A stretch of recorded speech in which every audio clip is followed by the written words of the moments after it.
I met her on a rainy Thursday, the kind of day that makes even the bravest souls want to stay in bed and forget the world exists. I was no exception. I had just finished a project for a client in Berlin and was killing time in a coffee shop near my apartment. Nothing felt exciting anymore. Life had lost its taste after a string of cold relationships and half-meant promises. I was convinced I'd be better off alone. And then she walked in, umbrella dripping, cheeks flushed from the cold. She ordered something complicated with oat milk and cinnamon and turned around, our eyes locked. I remember thinking, her smile is too perfect. Nobody smiles like that unless they're selling something. But it was warm, magnetic. I smiled back like a fool. She sat down next to me, not across, next to me, as if we were already something, like she knew me. I didn't know what to say, but I didn't have to. "Hi," she said, brushing wet strands of hair behind her ear. "You look like someone who needs saving." I laughed awkwardly. "Is it that obvious?" "Only to people who've needed it themselves," she replied. Her name was Sasha. She was clever, a little sarcastic, and claimed to work in casting for independent films. That made sense. She looked like someone who belonged in stories, someone who didn't just live life but crafted it. From the moment we started talking, time bent around her. Hours felt like minutes. I didn't even realize the coffee shop had closed until a barista coughed pointedly behind us. She gave me her number with a wink and walked off into the night, like some cinematic ending I hadn't earned yet. We started texting later that night. By morning, we had a date set. By the end of the week, we were inseparable. Sasha had this ability to make me feel like the most interesting man in the room, even if the room was empty. She'd ask about things most people ignored, like why I never wore a watch, or why I always avoid eye contact with dogs. Her curiosity made me feel seen, maybe for first time in years.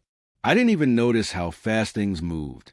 Dinners turned into sleepovers, which turned into keys being exchanged. Within 2 months, we were living together. She said her old apartment didn't feel like home. Mine apparently did. At first, everything was perfect. Too perfect. She brought light into corners of my life that I'd forgotten existed. We'd cook together late at night, laugh over wine, argue about which movie to watch, and end up watching both. She had this habit of humming when she was happy. At first, it was cute. Then it became my favorite sound. But slowly, little cracks began to show. She started getting calls late at night, always stepping out of the room, always just work stuff. I wanted to believe her, so I did. Then came the lies, small at first, like when she said she had an audition, and later slipped up mentioning a brunch with a friend. Or when I found receipt for 2 cocktails at a rooftop bar she'd never mentioned visiting. I told myself I was paranoid, that I had trust issues, that I didn't want to lose the only good thing I had going. But deep down, a part of me already knew. I was not alone in her heart. One night, as she slept next to me, I couldn't resist the urge anymore. Her phone buzzed. I didn't mean to read it. I didn't even unlock it. The preview was enough. He suspects something. Be careful. X. I didn't sleep that night. I just lay there, staring at the ceiling, wondering who he was, wondering how much of what we had was real, and worse, wondering if I was just another name in a long list of fools who believed in her smile. The morning after reading that message, I stared at Sasha like a stranger. She slept peacefully, her hand resting gently on my chest, breathing softly like someone who had nothing to hide. How do you confront a lie when it's wrapped in the body of someone you still want to believe? I made coffee. She kissed me on the neck and told me she had a casting call downtown. I nodded, smiled, played the perfect partner. But inside, everything was shifting. Her words felt like velvet over razors. As soon as she left, I sat at the kitchen table with her phone in my hands. It was locked. Of course it was. But I'd seen her unlock it 100 times. Pattern. Quick. Fluid. She always did it fast, without thinking. I mimicked it, and to my own disgust, got it right on the second try. I didn't feel proud. I felt sick, but I kept going. There were dozens of messages. Most were harmless, some boring, others flirtatious. But one name kept appearing. Milo. At first, I thought it was a friend. She'd mentioned the name before. A director, I think. But the messages weren't professional. They weren't friendly either. They were intimate. You still smell like him. I can't stop thinking about it. He won't know unless you tell him. Let's meet again. I miss you. I read them over and over, hoping I was misinterpreting, that it was some weird in-joke, that it wasn't what it clearly was. But no, it was betrayal, typed out in real time. And worse, I realized the messages went back months, since the very beginning, since before she even moved in with me. I was never the only one. I spent the rest of the day trying to function. My fingers typed emails at work, but my mind rewound every conversation. Every night she came home late. Every, "I love you," that was probably followed by another man's hands on her skin. I wanted to confront her, to scream, to pack her things. But instead, I did nothing, because I needed more. I didn't just want the truth. I wanted to trap it, to hold it in my hands, so tight it had nowhere to run. That night, I acted normal. I cooked pasta, poured her wine, laughed at her stories like I wasn't silently bleeding.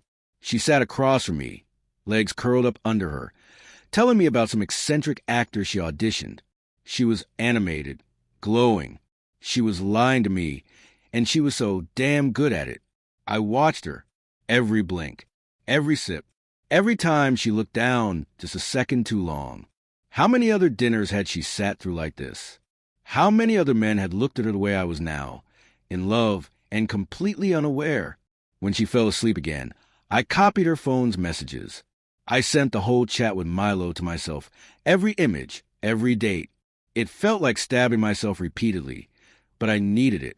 And then I did something I wasn't proud of. I followed her. The next morning, I said I had a work call. She said she had a brunch meeting with a producer. I waited 10 minutes after she left. Then I grabbed my coat and followed her cab in an Uber, staying 2 blocks behind. I had no plan, just pure instinct and a gut full of fury. She didn't go downtown. She went to a sleek glass building in the Arts District. I watched her enter, and moments later, a tall, dark-haired man stepped out to meet her, hugged her, kissed her. Not a cheek kiss, not a friend's kiss, a lover's kiss. I didn't get out of the car. I didn't charge over. I just sat there, shaking, while my driver asked if everything was okay. I watched them disappear inside together, and something broke inside me. I wasn't angry anymore. I was calm, and that scared me more than anything, because when the anger leaves, it makes space for plans. Back at the apartment, I started writing. I documented everything, every message, every timestamp, every lie I could match with the truth. I wasn't sure what I was building yet, but I knew it would hurt. The question was no longer was she cheating? It was how long has she been playing me? And more importantly, why? The night she came home late, everything changed. I remember the ticking of the clock, louder than it should have been. The way my phone lit up a message from her. "Sorry, still at work. Don't wait up." But I was already waiting, already watching, and I knew she wasn't at work. The next morning, her lipstick was different. Her perfume, too. Subtle, but not hers. She smiled too quickly, kissed too fast. Her lies were smooth, but her eyes didn't match her mouth. That's when I stopped asking questions and started paying attention. I began keeping notes. Tiny, quiet details. She locked her phone now. She never left it on the table anymore. Calls were taken in the bathroom, with the shower running. I wasn't imagining it. Something was happening. And whatever it was, I wasn't supposed to know. So I played the fool. Until I saw him. It was a Saturday. She said she was going shopping with a friend. I followed, not too close. Just enough to see her meet someone at the cafe near the park. He touched her hand. She didn't pull away. I couldn't hear what they said. I didn't need to. His name was Milo. I saw it on the cup when he brought her coffee. She smiled at him the way she used to smile at me. And then I realized she never looked at me like that anymore. Back home, I acted normal. She came in cheerful, swinging bags in her hands, asking if I wanted to see what she bought. I nodded, kissed her forehead, said I had a headache. She offered to make tea. I said I needed rest. And I lay there, staring at the ceiling, wondering how long it had been going on. How many days, how many nights I had kissed someone who had already replaced me. That night, I checked her laptop. She'd grown careless. An email, half-drafted. No recipient yet. He's becoming distant. Not sure if he suspects. Should we move up the timeline? Timeline? I kept reading. Old messages. Some deleted. Some hidden in folders labeled work. References to shared files. Notes about emotional changes. My emotional changes. It wasn't just an affair. It was something else. Something planned. Structured. Like a project. And I was a subject. I couldn't sleep after that. I watched her as she slept beside me. Peaceful. Vulnerable. Like nothing was wrong. Like I didn't already know. I could have confronted her. But I didn't. Not yet. Because if she was playing a game, I needed to learn the rules and find out how far she was willing to go. In the days that followed, I became a master of masks. I smiled when she smiled, laughed when she laughed, said, "I love you," with just enough sincerity to make her believe it. But behind every word, my mind raced. Planning, watching, waiting. Sasha thought she was still in control. But that illusion shattered the night I found the second phone. It was hidden inside a small box tucked under the side of the bed, the kind of place someone checks only when cleaning, and I never cleaned her side. But something told me to look. Inside, I found an old glasses case. No glasses, just a slim, black phone. No fingerprint lock, just a 6-digit code. 6 digits. Her birthday. It opened. The screen lit up, and with it, so did the final piece of her puzzle. Messages from M. He's starting to withdraw. It's working. Stage 3 by Friday. Record tonight's interaction. Photos. Videos. Some of me, sitting alone. Some of her, recording me while I slept. Voice memos. Laughing about how he thinks he's the one saving her. I nearly crushed the phone in my hand. She wasn't just documenting me. She was mocking me. But then I saw a message that shifted everything. He's too quiet lately. You sure he hasn't found out? And her reply, 100%. He's still in love. Clueless. We're safe. Safe. That word echoed in my mind like a threat. They thought I was safe. The next morning, I called in sick. Not to mope, but to move. First, I visited an old friend, Layla, a former journalist turned private investigator. She owed me a favor. I didn't tell her everything, but enough to raise her eyebrows and light that fire in her again. Get me proof, she said, and I'll get you the rest. Then I printed every file, every photo, every message. I bought a burner phone, sent anonymous emails, one to my lawyer, one to myself at a private inbox I'd never used until now. If they were planning to collapse my life, I was going to collapse their story first. Back home, Sasha was cooking. She smiled at me over her shoulder, humming again. "Better today?" she asked. "Much," I replied, kissing her cheek. "You make everything feel lighter." She beamed. "I was thinking we should get away this weekend. Just the two of us." "Oh," I said, pouring wine. "Any reason?" She turned, leaned against the counter. "No reason. Just you and me. No distractions." She was testing my trust. I clinked her glass. Sounds perfect. She didn't know I had already booked a weekend, for one. That night, I pretended to fall asleep early. I listened. At exactly 2:14 a.m., she slipped out of bed. Quiet steps. The soft click of the bathroom door. Then whispers. Through the wall. She was talking to someone. Probably him. I pressed record. I couldn't catch the whole conversation, but I caught enough. "No, he's asleep. He didn't ask about the case. I think we're fine. I'll send the files tomorrow." My blood ran cold. What files? I waited, gave her time to believe I was still lost in dreams. And then I followed her. She sat on the couch with her laptop, typing fast, whispering into a headset. I couldn't see the screen, but I saw the folder she dragged into an encrypted drive. My name was on it. I stepped away before she noticed. Tomorrow, I'd retrieve that folder. But tonight, I lay in bed beside her, listening to the rhythm of her breathing and thinking. You don't know what game you started, and I don't lose. The next morning, she was all sunshine. Can you grab milk later? She asked. Of course, I said. She left for work. I gave it 10 minutes. Then I broke into her laptop.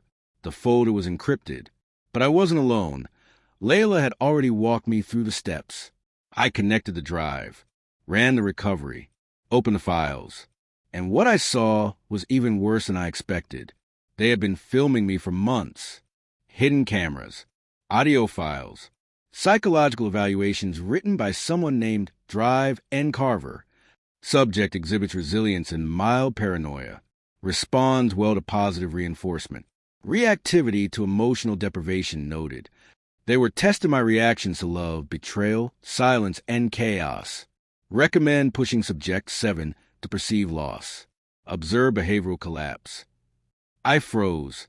Loss? Were they going to take everything? Or someone? My heart pounded. I copied it all. Then I made a final move. I messaged Milo.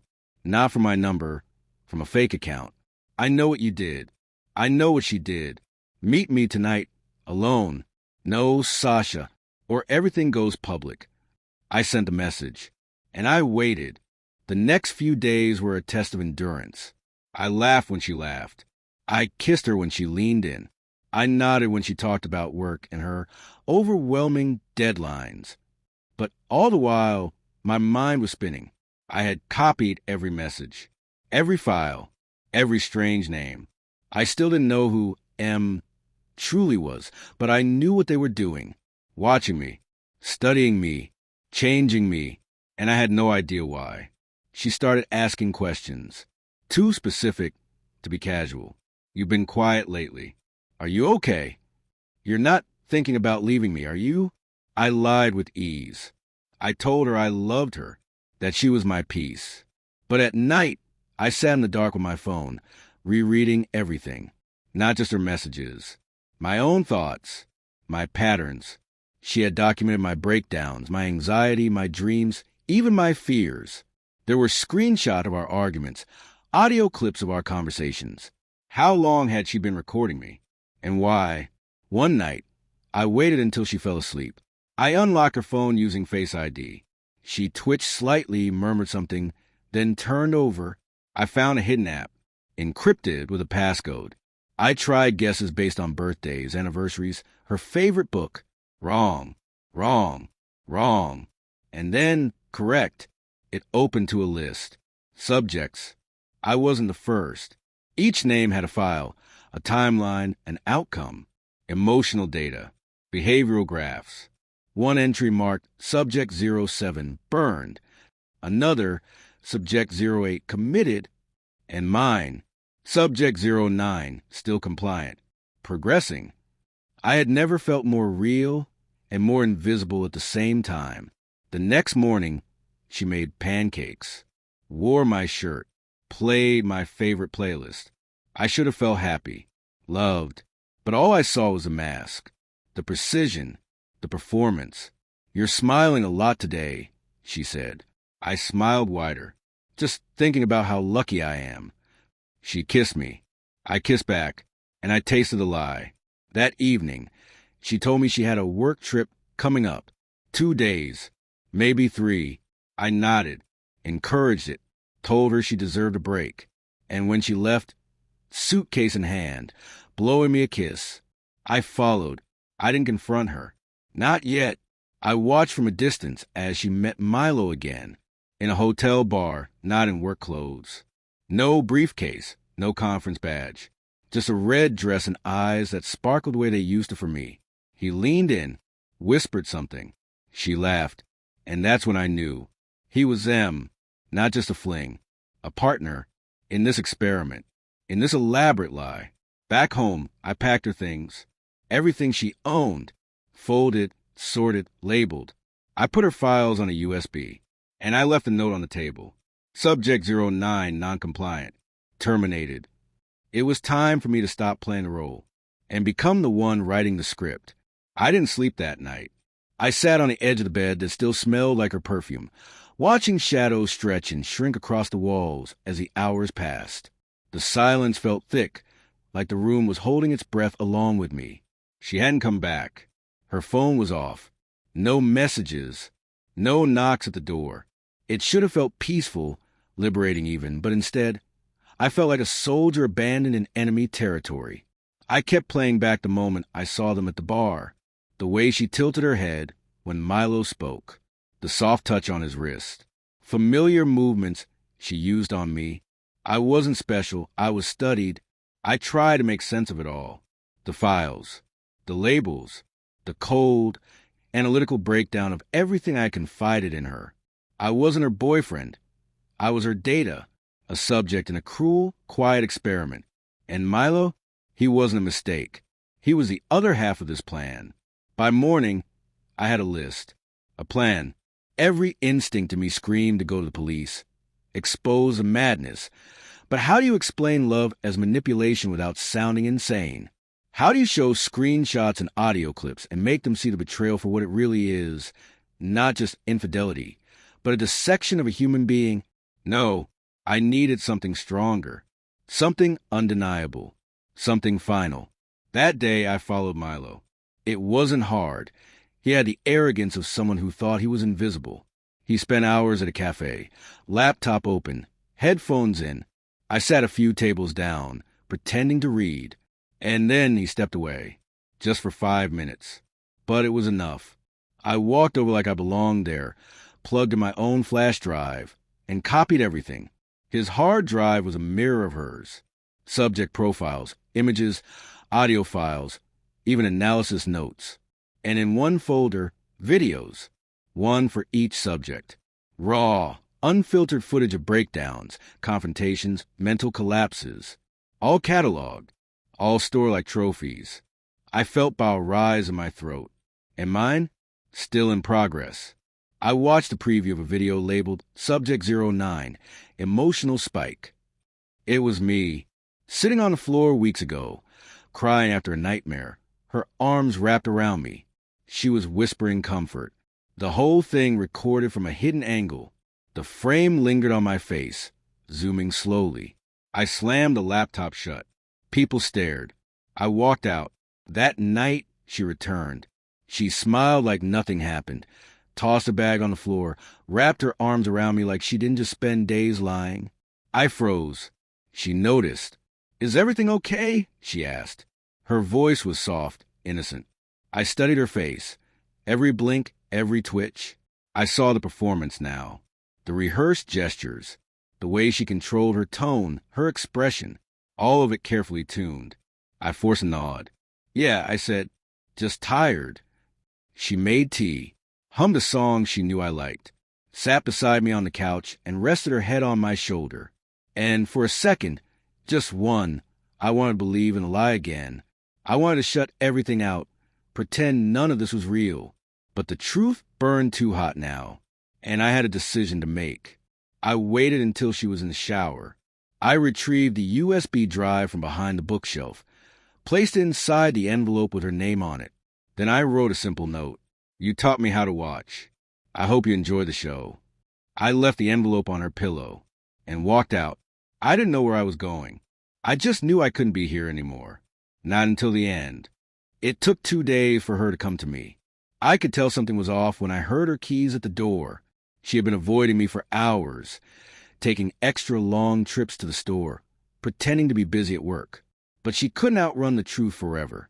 And now, as I stood at the kitchen counter, stirring my coffee absently, I knew this moment had arrived. She walked in, slowly, like she was stepping into a courtroom. Her eyes met mine, hesitant. But behind that hesitation was a flicker of something darker, a realization that her game was unraveling. I didn't say anything. I just waited, watching her process the silence between us. Finally, she broke. "You've been acting strange," she said, her voice flat, trying to pass it off as concern. "Is everything okay?" I set the spoon down with a clink that felt louder than it was. You don't need to pretend anymore, I replied. I know everything. About the files. About Milo. About you.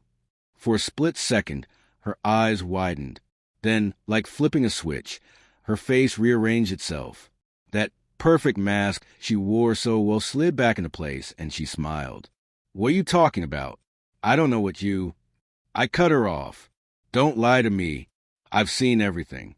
I know what you've been doing. You and Milo, you've been using me. Tracking my every move. Watching me fall apart. Like I was just another project. She froze. For a moment, I thought she might try to play it off. Deny it, lie harder, but then I saw it. The smallest flicker of guilt, almost imperceptible, flash across her face. But it was there, and it was all I needed. I thought it was just a game, she whispered, her eyes flicking away from mine, her voice trembling for the first time since I met her. I never meant to hurt you. Then why did you... I asked, leaning closer. Why did you let me fall for you? Why did you get so close? Why make me think it was real? She looked away, swallowing hard, her shoulders slumping. Because I was supposed to. That's the whole point, isn't it? You were never supposed to be anything more than data, just another project to manipulate, to learn from, to break down. She laughed, though it was empty. I never thought it would be like this. I felt a pit grow in my stomach. I couldn't look at her anymore. She wasn't the woman I'd fallen for. She was a stranger, an illusion. So that's it. I asked, my voice low. You never cared? Not even once. Her gaze softened, though there was no warmth in it. I did, she whispered, almost as if she was talking to herself. But it didn't matter. I was programmed to do this, to experiment. You were just a means to an end. I shook my head. You weren't just using me. You were using everyone. Every person you've ever met, every feeling you ever pretended to have. It's all part of the experiment. You never really lived. You just played a part. Her eyes flickered with something. Anger, perhaps, but it was too late. The mask was gone. There was nothing left of her. I thought I could control it, she said. I thought I could leave when it was over. But it never works that way, does it? I was done with the lies. The image of her standing there, trying to make sense of it all, broke something inside me. She wasn't even sorry.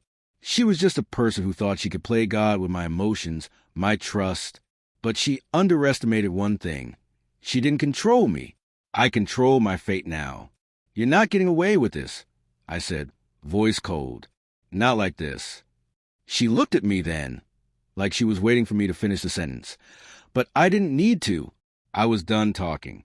I turned, leaving her standing there in the silence. Days passed, each one heavier than the last. I stayed in the apartment, though it no longer felt like my home. I had once thought I could move past the hurt, rebuild my life. But now, every time I walked through the door, I felt the weight of betrayal pressing down on me. She didn't leave. Despite everything, she stayed around, always lurking at the edges, pretending that nothing had happened, as if we could just pick up where we left off. But I wasn't going to let her. I couldn't. She had made her choice, and now I had to make mine. I wasn't going to let her destroy me. I needed closure. I needed answers.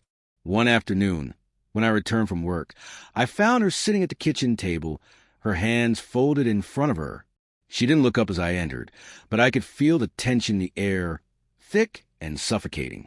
She had been waiting for this moment. I need you to leave, I said, my voice surprisingly steady despite the chaos in my head.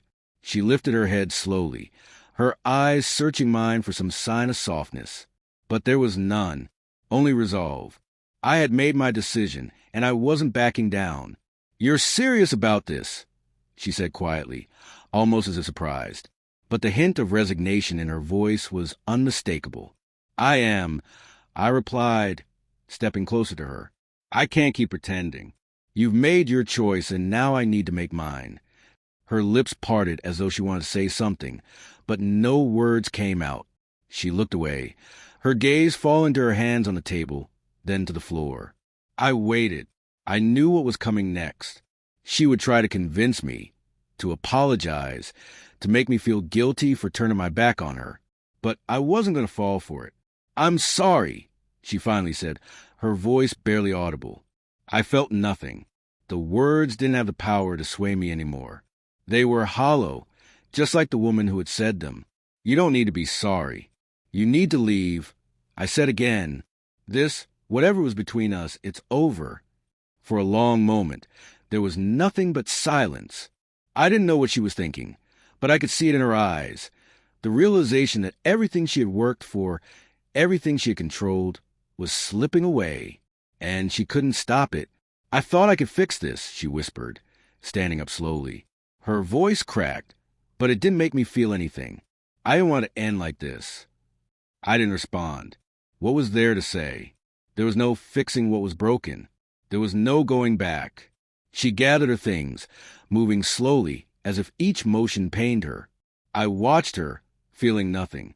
She wasn't the woman I had once known. She wasn't even the woman I thought I could forgive.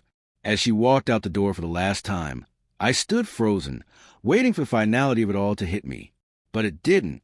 I felt nothing. It was as if she had never been there at all. And for the first time in what felt like forever, I realized something. I was free. The days after her departure felt strangely empty.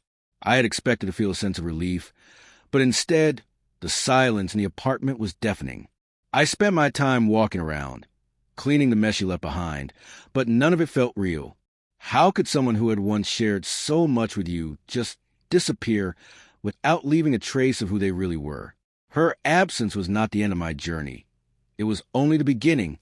I couldn't stop thinking about all the things that didn't add up, all the strange moments I had dismissed. Her behavior, the secrecy, the constant shifting of stories.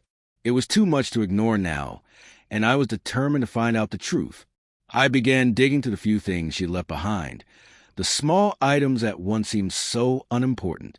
Her phone was gone, of course. She had taken that with her. But there was still one thing she hadn't bothered to pack, a small, inconspicuous box tucked away under the bed. I hesitated before opening it, unsure of what I would find. But my curiosity won out, and I carefully lifted the lid. Inside, there was a collection of papers, photographs, and what appeared to be old letters. As I sifted through them, I could feel a chill creeping down my spine.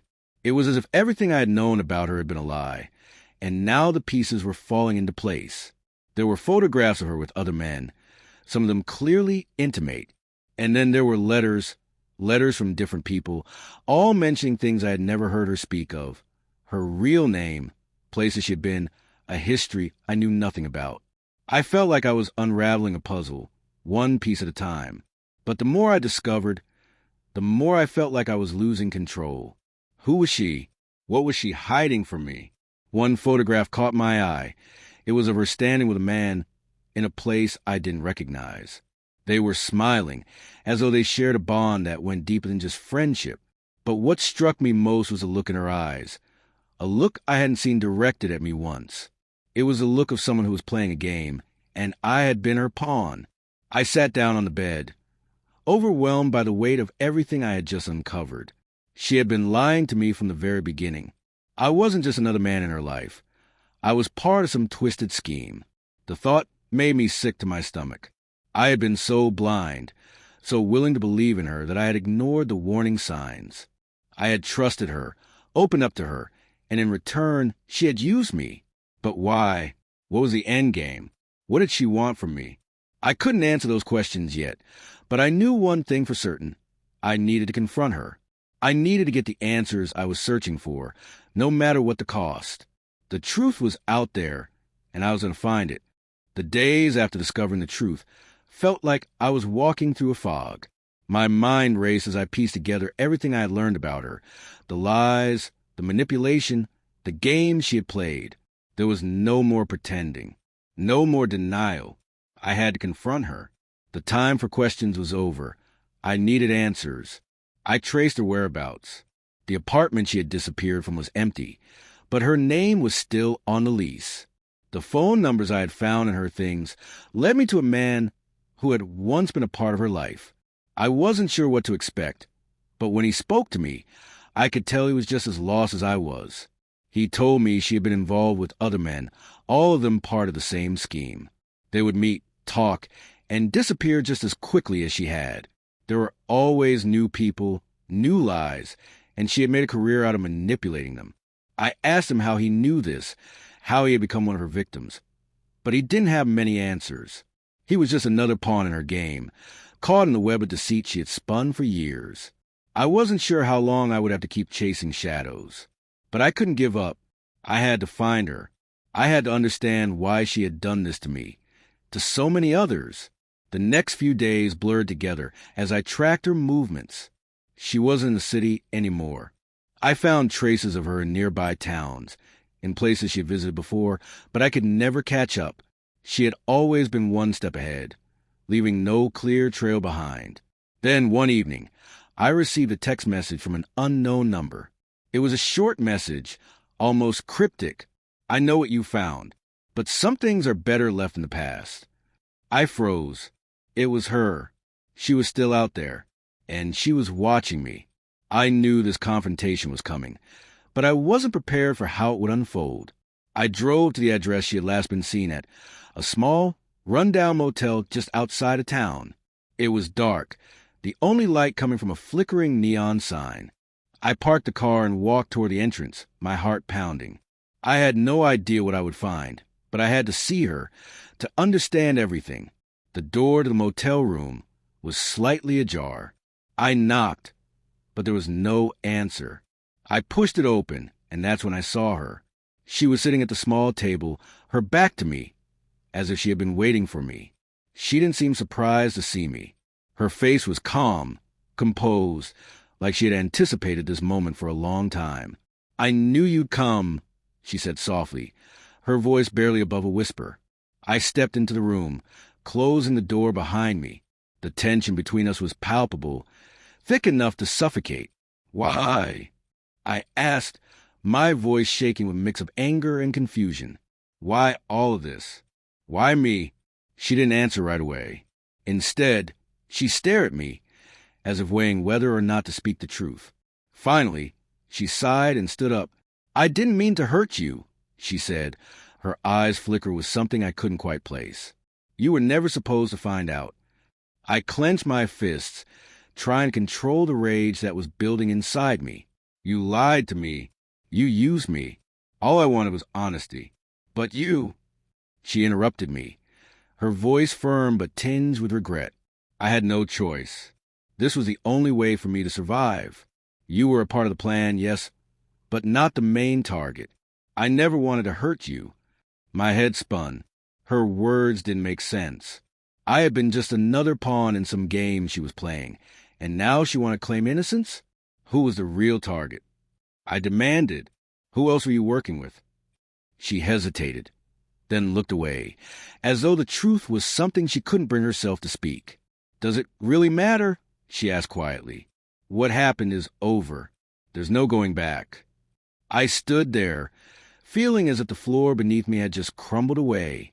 She wasn't going to give me the answers I was looking for, not in the way I wanted. She wasn't going to explain herself. "You ruined everything," I said, my voice steady but filled with a deep sadness. "I trusted you. I loved you."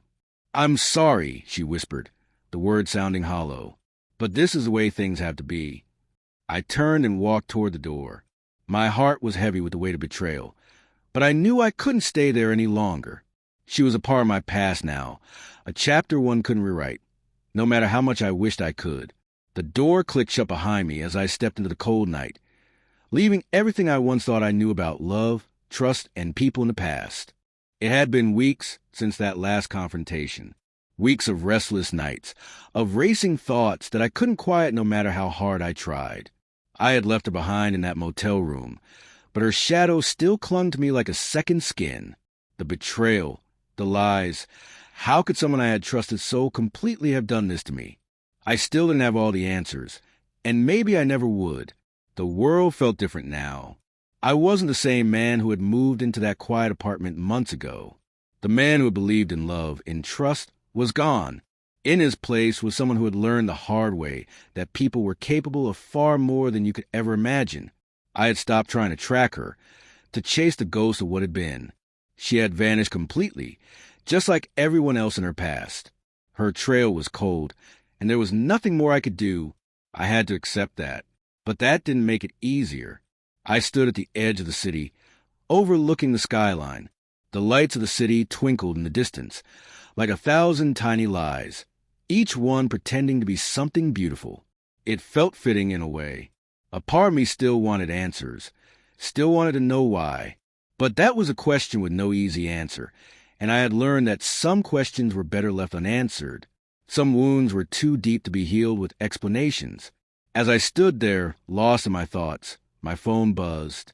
It was a message from an unknown number, the same one that had reached out to me weeks ago. "I see you've given up." I sighed, staring at the message for a long moment before typing a response.